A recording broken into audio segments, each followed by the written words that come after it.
By performing basic operations, और उसके ऊपर सब्सिक्वेंट ऑपरेशन परफॉर्म करने जरूरी हैं, तो उस केस में सब्सिक्वेंट ऑपरेशन से भी जो इनकम जनरेट होगी वो अंडर सेक्शन 2(1)A आएगी और क्या जाएगी 10(1) में एग्जाम। बट ये तभी होगा, क्या कह रहे लॉ मेकर, ये तभी होगा जब बेसिक और सब्सिक्वेंट दोनों एक साथ परफॉर्म होंगे बाय फार्मर। अब फार्मर कोई भी हो सकता है, इंडिविजुअल भी, कंपनी भी। मतलब सर कहने का ये हो गया कि अगर किसी ने आटे पीसने की चक्की बनाई है, किसको पीसने की? गेहूं को पीसने की। किसको पीसने की? मैं यही इसीलिए पूछा मैंने, किसको पीसने की? और बेचारी पहले बोल चुकी, आज फिर बोलते बोलते रुके, कहती नहीं गेहूं को पीसने की। तो वो गेहूं को पीसने की चक्की वाला बिजनेस कर रहा है या नहीं कर रहा? Answer is yes. उसकी इनकम कौन सी हो गई? बिजनेस की। बट अगर यही सब्सिक्वेंट ऑपरेशन फार्मर ने खुद कर लिया कि नहीं मैं इसको फिट फॉर सेल बना देता हूं, तो क्या होगा? यहाँ पे एग्जाम हो जाएगी, एग्रीकल्चर इनकम मान ली जाएगी। यहाँ तक क्लियर है या नहीं? प्लीज जल्दी बताइए बच्चों, यहाँ तक क्लियर है? सबको क्लियर है? यस और नो? भैया हाँ या ना बोल दो। अब इसमें ना बहुत सारे अभी पॉइंट डिस्कस करेंगे हम, बट उससे पहले वापस आते हैं किस पे? मॉड्यूल पे। देखिए बच्चों, पॉइंट नंबर 1 जो हमारे नोट्स के अंदर हमने बनाया, कौन सा? Point number 2। और यहाँ पे पॉइंट नंबर 2 जो हमारे नोट्स में हमने बनाया, कौन सा? Point number 1। पहले पॉइंट नंबर मॉड्यूल का 1 पढ़ते हैं। कहता है it could take the form of, form मतलब ये रेंट के नेचर में भी हो सकता है, और from a land which is situated in India and use for, अगर एग्रीकल्चर पर्पस के लिए नहीं होगी तो फिर एग्रीकल्चर इनकम में नहीं आएगी, वो कहां से दी जाएगी? बात समझे? मतलब अगर किसी व्यक्ति ने किसी एग्रीकल्चरल लैंड के ओनर से किराए पे ली लैंड और वहां पे एग्रीकल्चरल से रिलेटेड पेस्टिसाइड्स को टेस्ट करने पहुंच गया, तो कर तो एग्रीकल्चर से रिलेटेड काम कर रहा है, किराया जो देगा यहाँ आ जाएगा। बट अगर वहां पे उसने कोई पार्किंग बना दी तो फिर वो एग्रीकल्चरल इनकम नहीं मानी जाएगी, वो किस में चली जाएगी? वो प्लॉट ऑफ लैंड मान लिया जाएगा और भाग जाएगा कहाँ पे? अदर सोर्सेस में। यहाँ तक बात समझ आई है नहीं? अब ये प्रॉपर्टी कहां पर होनी चाहिए? अगर ये फॉरेन कंट्री में है तो देखिए ब्रैकेट वाला, if agricultural land is situated in a foreign country, entire income would be कहां पे टैक्सेबल होगी? Under head other sources. यहां तक क्लियर है सबको या नहीं? ठीक है। देखिए क्या कह रहा था, amount of rent received in money और इन काइंड। निधि बेटा क्लियर हुआ बार्टर वाला पॉइंट जो आपने अभी पूछा था? Yes sir, yes sir. Nidhi ने क्या कहा था कि सर हमारे वहाँ गांव देहात में, शी इज फ्रॉम बिहार, तो इन्होंने क्या कहा कि सर हमारे यहाँ पे बहुत बड़े बड़े फार्मर्स की जमीन है, वो लोग क्या करते हैं कई बार अपनी जमीन को छोटे मोटे फार्मर्स को लेट आउट कर देते हैं जिनके पास खुद की जमीन नहीं है, और उन्हें कहते हैं तुम किराया मत दो, तुम अपना घर चलाओ, जो फसल उगेगी उसमें से कुछ हमें दे जाना, बस कि उन्हें ये ना लगे कि ये फ्री फंड में दी जा रही है जगह। ठीक है, कि उन्हें भी मेहनत करने पे महसूस हो गया, हाँ मेहनत किया और कुछ दिया है, ना हमें मौका मिले सुनाने का ना उन्हें मिले, तो वहां पे क्या होगा? तो मिला तो कुछ ना कुछ काइंड में ही है ना, बार्टर भी कह सकते हैं उसको कि एक हाथ दे एक हाथ ले। तो ये जो काइंड वाला है, चाहे ये अमाउंट मॉनेटरी हो या काइंड में, मतलब जो कल्टीवेशन का क्या आया हमारे पास फाइनल रिजल्ट, सारा का सारा क्या होगा? यहाँ टेक्स्ट क्या कहता है, by one person from another person for right to use land is termed as rent. तो ये रेंट कब आएगा?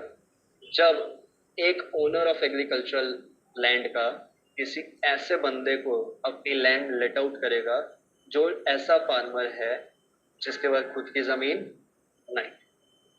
The rent can either be received by the owner of the land और by the original tenant from the, बच्चों ये हमने point, ये वाला पॉइंट स्पेसिफिकली जो ये रेंट वाला है एक जगह पढ़ा था। अगर एग्रीकल्चरल लैंड है तो इसमें लेट आउट हो या फिर सबलेट हो, क्या हो? ये आपकी 10-1 में एग्जाम हो जाएगी। बट अगर मैं इसी को एचपी में ले जाता हूं तो let out HP subletting other sources not business and professional, कहां पे? बट सबलेटिंग वहां पे तभी पॉसिबल है जब ओनर से परमिशन, यहाँ पे भी परमिशन ली जाएगी। क्लियर है बात? अब सर यहाँ कैसे पॉसिबल है सबलेटिंग, कोई बता सकता है? मैं एग्जांपल देता हूँ बट उससे पहले वहां ओनरशिप जरूरी थी, यहाँ पे ओनरशिप जरूरी, मतलब एग्रीकल्चरल इनकम मानने के लिए आपके पास एग्रीकल्चरल इनकम मानने के लिए आपके पास ओनरशिप होना जरूरी नहीं है। Thus, the rent received by original tenant from subtenant would also be agricultural income subject to other conditions mentioned above. Screen blink कर रही है बार बार, एंटर में भी हो रही है।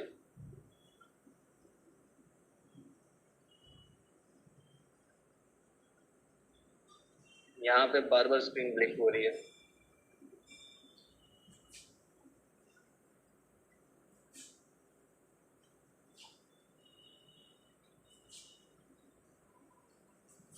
एक में बच्चों होल्ड रखिएगा प्लीज, 1 मिनट के लिए म्यूट पे कर रहा हूँ आप।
यहाँ से ना इसका एक वीडियो बनाओ और सर को शेयर करो और इस सर को शेयर कर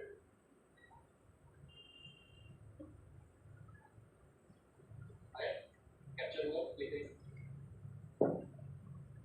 कोई क्लोज क्लोज करो वीडियो। ये सर को दिखा देना, अभिषेक सर को भी और संदीप सर को भी क्लास में से रखो। एक छोटा सा एग्जांपल, जितने बच्चे ऐसे एरिया से आते हैं जहाँ पे फार्म्स वगैरह हैं, जब हम वीट ग्रो करते हैं, क्या वीट पूरे साल ग्रो होती है? नहीं सर, वीट ग्रो करने का क्या होता है, एक टाइम होता है। लेट्स से 4 महीने वीट ग्रो हुई, बाकी 8 महीने साल में क्या करोगे? कुछ और ग्रो होगा उस फील्ड पे। तो अगर आपने किसी को लेट आउट कर रखी है प्रॉपर्टी, वहां पे वीट ग्रो हो रही है 4 महीने, आपने तो पूरे 12 महीने के लिए खेत दे रखा है। आप उस फार्मर को कहते हैं एक काम कर 8 महीने कुछ और उगा ले, वो कहता है मैं नहीं उगा सकता, मेरा भाई है, मेरा दोस्त है, वो चावल उगाता है, वो इस सीजन में आ जाएगा। एक है वो ये चीज उगाता है, वो इस सीजन 12 महीने कल्टिवेटेड रहेगी लैंड, क्योंकि अगर मैंने 8 महीने कुछ नहीं किया, ये जो जमीन है खराब हो जाएगी। इस फिर कल्टिवेशन इस पे दोबारा करने के लिए बहुत मेहनत करनी पड़ेगी। तो मैं क्या इसको सबलेट कर दूं? कहता कर दे। तो सबलेट करने से जो इनकम आपको आएगी एग्रीकल्चरल लैंड वाली, वो कहाँ जाएगी? एग्रीकल्चरल इनकम में। जो सबलेटिंग वाली इनकम में से एक शेयर आप ओनर को दोगे, उसकी इनकम भी कहाँ जाएगी? एग्रीकल्चर। पॉइंट समझ आया सबको ये वाला कि ओनरशिप होनी जरूरी नहीं है। सेकंड पॉइंट देखिए बच्चों क्या कह रहा है, it could take the form through agriculture and cultivation to render produce fit for being taken into, मतलब एक तो बेसिक ऑपरेशन हो गए जो बिल्कुल जरूरी है कि भैया यहाँ पे आटे के लिए गेहूं उगाना जरूरी है, बट गेहूं को हम खा नहीं सकते, तो उसके लिए उस पर क्या करना जरूरी है? आटा बनाना जरूरी है, उसके लिए सब्सिक्वेंट ऑपरेशन करने जरूरी है। बात समझ आई या नहीं है? अब इसको और भी एक चीज कह सकते हैं कि अपार्ट फ्रॉम सोइंग फिटिंग हमें जो एग्रीकल्चर प्रोड्यूस है उसको साफ करके भी तो मार्केट में बेचना पड़ता है, तो वो भी हमारा सब्सिक्वेंट ऑपरेशंस में आ जाता है कि आपने उगाए आलू, इधर से डालेंगे और इधर से क्या निकलेगा? ये किसने बोला है? गलत हो यहाँ पे।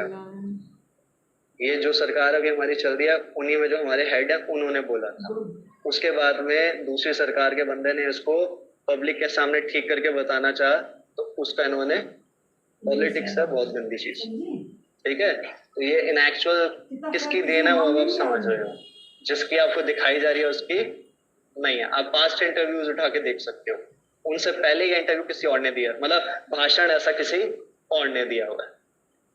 तो यहाँ पे बेसिक और सब्सिक्वेंट ऑपरेशंस दोनों हम लोगों ने कर लिए। यहाँ तक क्लियर है बच्चों या नहीं? पहले तो ये बताइए। अच्छा, एक और example, if I am not wrong, कुछ टाइम पहले अगर आपको याद हो क्लास के अंदर किसी स्टूडेंट ने बोला था, तो मैंने वहाँ नर्सरी का एग्जांपल दिया था। प्लांट्स ग्रो करने को भी नर्सरी बोलते हैं। तो नर्सरी की इनकम भी जो है वो भी आपकी यहीं पे आती है। ठीक है, हाँ जी। प्लांट्स एंड सीडलिंग्स जो हैं, सीडलिंग्स एंड सैपलिंग्स, वो ग्रो करने पे भी जो इनकम आती है यहाँ आती है। अब होमवर्क जितना अभी तक पढ़ा वो पढ़ना। ट्रेनिंग से रिलेटेड ये सारी चीजें जो हैं, the process order employed by cultivator would include, ये सारी चीजें आपने पढ़नी है। इस पे बहुत बार हमारे एमसीक्यूज बने हैं। 1 मार्कर इसमें से बहुत बार बनता है। आगे, it could take the form of sale of agriculture produce itself. बहुत इजी पॉइंट है कि जो भी एग्रीकल्चरल प्रोड्यूस आया, अभी तक तो आप किराए की बात कर रहे थे और ग्रो करने की बात कर रहे थे, इसको अगर आप बेचते भी हो तो इसको बेचने पे भी जितना आपको मार्जिन आएगा, मतलब प्रॉफिट आएगा, वो 2(1)(a) में जाएगा। क्लियर है? एक होमवर्क दे रहा हूँ जो अभी नहीं पढ़ा रहा, अगली क्लास में पढ़ाएंगे। ये case law, deputy chief commissioner of income tax versus best roses biotech private limited. हमने बच्चों एक चीज अभी पढ़ी, मैं इसका एक क्रक्स बता रहा हूँ, उसके बाद आप इसको घर जाके पढ़ोगे।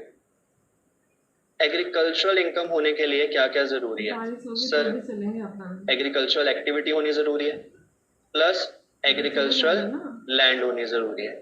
आज टेक्नोलॉजी बहुत ज्यादा क्या हो गई है, एडवांस हो गई है। टेक्नोलॉजी एडवांस होने के चक्कर में आज सारी के सारी एग्रीकल्चर प्रोड्यूस को हम जमीन पे नहीं उगाते। मशरूम्स की फार्मिंग होती है शेड्स के अंदर, जहाँ पे टेबल्स लगा के उसके अंदर मशरूम्स को, अब जमीन तो है नहीं है, क्या मशरूम्स वो बोले जो उगा के बेचे जा रहे हैं एग्रीकल्चर इनकम का पार्ट है? आंसर इज, इस केस को अब आप पढ़ोगे तो आपको काफी हद तक ये समझ आएगा कि भैया मेन जो जरूरी है वो बेसिक ऑपरेशन है, that is mixture of soil. Clear है यहाँ तक? और एक इलस्ट्रेशन नंबर 1 आपको यहाँ पे दिख रही है, whether income from nursery constitutes agricultural income और नॉट। तो answer is yes. Explanation number 3 to section 2(1)(a). Clear है यहाँ तक? यहाँ तक पढ़ना आपने, इसके नीचे कुछ नहीं पढ़ना। इसके नीचे जितना आपने करना है वो कब करना है? नेक्स्ट क्लास में। ठीक है, चलिए। इसमें मैंने अभी थोड़े दिन पहले एक वीडियो देखी थी, तो उसमें केसर उगा रहा था, वो जो आपने टेबल वाला एग्जांपल दिया जी, और अच्छा कमा भी रहा है वो, क्योंकि वो उसका जो पार्ट हो गया फ्लावर का, केसर हो गया, और उसके जो वो पत्ती वाली सीड, वो बिजनेस में तीनों में आ रही, अच्छा कमा भी रहा है वो तीनों चीजों को। एग्जाम्प्ट होएगा या नहीं होएगा? बेटा अभी यहाँ पे सबसे पहली चीज तो ये चेक करनी है कि जो केसर उगाया जा रहा है वो बेसिक ऑपरेशंस का पार्ट है या नहीं। पहली चीज, जो केसर है वो बेसिक नहीं है, फ्लावर्स उगाए जाते हैं पहले, राइट? उसमें से उसे निकाला जाता है। तो अगर फार्मर खुद निकाल के बेच रहा है केसर को तो एग्रीकल्चरल इनकम है। बट अगर वो किसी और को बेच चुका है और कोई और बंदा उसको सेपरेट करके डिपेंडिंग उसकी क्वालिटी पे और पैकेट्स बना के बेच रहा है, तो उसके अंदर अलग चीज आती है। वो बिजनेस का पार्ट हो भी सकता है, नहीं भी हो सकता। अगली क्लास में डिस्कस करेंगे प्रॉपर इसको। ठीक है बेटा? Thank you. चलिए, okay, goodbye everyone, God bless you. Thank you sir.